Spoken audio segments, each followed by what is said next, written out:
Hi, in today's tutorial, I'm going to show you how to send coins to your friends on 8-ball pool game. So first of all, of course, all you need to do, just go and download 8-ball pool game on your phone if you don't have it. Of course, you can do that through Play Store if you're using an Android, App Store if you're using an iPhone, or any other store you could be possibly using. Once you actually did that, just go and open the game.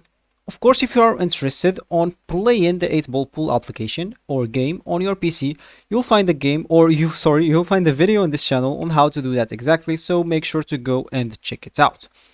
So, of course, if you all done and you just open the game, they will give you three options: to play as a guest if you don't want to log in or create your account, to log in into your account if you have one, or to just go and create your account. Of course, you'll not have friends if you play as guests because you will actually need an account. So, of course, when you just log in into your account or just created your account, you can add friends if you just created your account. But if you log in into your account, you will have many friends. So here at the bottom, as you can see, I have the bottom left, I have three icons. I have the settings icon, the gift icon, and if I click on that, as you can see, I can actually accept the coins that people send in me. And of course, as you can see, let me just go and click the X. Let me click the X and the X.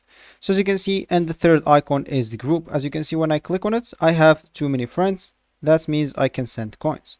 So simply, I can just go here and click at the gift icon.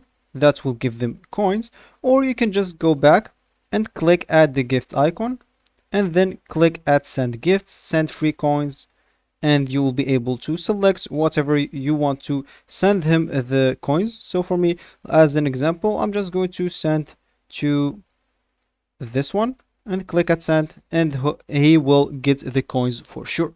So this will be actually for this tutorial. I hope you like it. Thank you guys for watching, and goodbye.